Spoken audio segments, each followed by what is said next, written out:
one day when I was sidewalk counseling outside Planned Parenthood during the 40 Days for Life, I noticed a little minivan kept driving around the block, and about the third time it drove around, it stopped not too far from where I was standing.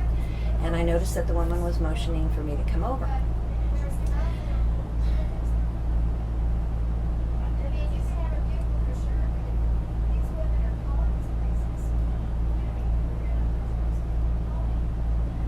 As I walked over, I noticed she was crying.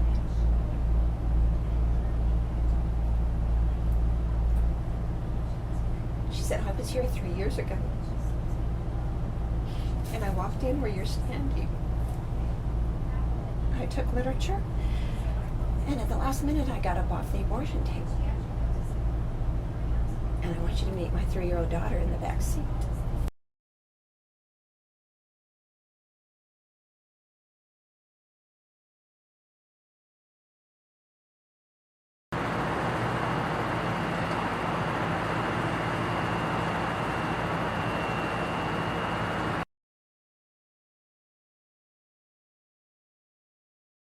The women that have come out of Planned Parenthood post-ultrasound law with some of their images, they were very unclear.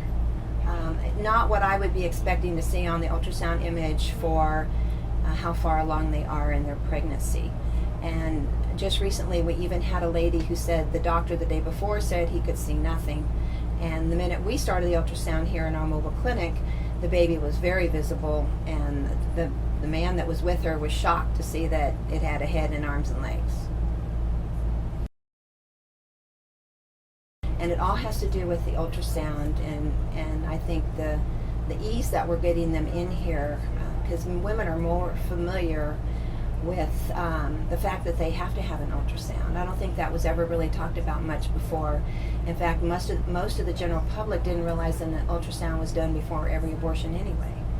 But anyway, it's more information out there, and so they're coming into the bus, I think, a lot because of the pro-life legislation that was passed last year and more education of the general public. And as she was laying on the abortion table in Planned Parenthood, she asked the nurse if her baby had a heartbeat. And thanks be to God, that nurse answered her truthfully and said yes. She immediately got off the abortion table and came into our bus. We set her up for an ultrasound here, and it's just amazing to watch these women's faces, especially those that have abortions scheduled the day we see them. Initially, they cover their eyes as we're starting the ultrasound and talking about the baby, which seems to do tricks and perform for their parents as we do the ultrasound, moving around, jumping around. They cover their eyes, start to peek out through their fingers, and are crying at the same time they're smiling. She was so very, very grateful that she had not continued with the abortion that day, and needless to say, she chose life. Ultrasound law was instrumental in increasing our clientele in the mobile clinic, because, like I said, women want to come here for the free ultrasound, thinking they can use it at Planned Parenthood, but end up changing their mind while they're in here. One of the hardest to learn lessons from pro-life work, I think, is the long-suffering aspect of it. Because initially when you get involved in pro-life work, you want it to happen right now. And we have to remember that God loves everybody on the abortion side as much as he loves you and me. I guess it was about 5 weeks ago, we had a father bring his 15-year-old daughter into the bus. And she wanted to have the baby. She very much wanted to have the baby. We did the ultrasound, we showed him the baby. The baby was alive and kicking. She was about 16 weeks pregnant, and it was just no doubt about what was going on in her womb. But it was very, very difficult to convince the father that it would be okay for her to continue her pregnancy. She'd be able to go to school, but he said if she continued her pregnancy, he would kick her out. So fortunately, we do have a maternity home here in Houston that we were able to connect her to. We had it arranged for her to go, but she never followed up. She never made the phone call. We stayed in touch with her, and every time we called, she was still pregnant, which gave us a lot of hope. But we just found out in the last few days that her father did force her to abort at Planned Parenthood. She was about 22 weeks at that time. So we're talking about a late term, 2-day procedure to kill that baby that this 15-year-old girl had to undergo. Any abortion is terrible, but the 2-day procedure is particularly horrendous.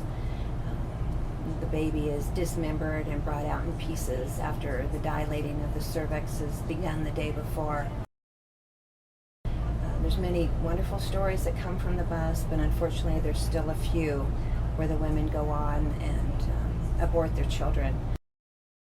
We did have one mom come back that we weren't able to persuade, who was in tremendous need of counseling because they told her after the abortion that she had twins.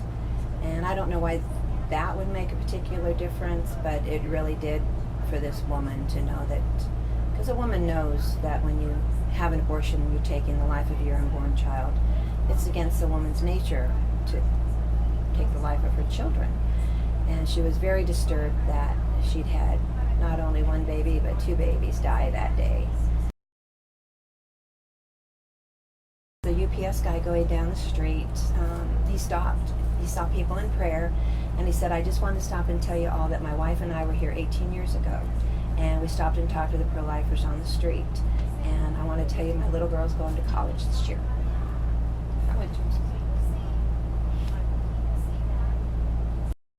Houston Coalition for Life is very much involved with Texas Right to Life. We work together on as many projects as we possibly can. In one of the legislative sessions, we were asked to go testify on behalf of some of the laws that were being proposed.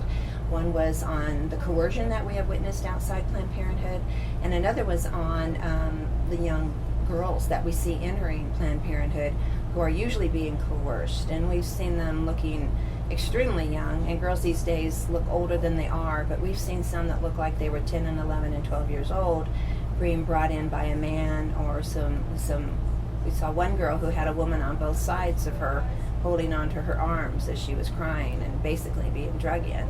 So we have worked very closely with Texas Right to Life to get a lot of these laws passed that will protect women. And we really benefit from the work of Texas Right to Life, especially with all the excellent pro-life legislation that passed in 2011. Well, we're really reaping the benefits of that here and seeing Planned Parenthood's clientele actually going down. Since we're here 6 days a week, we can really testify to that fact.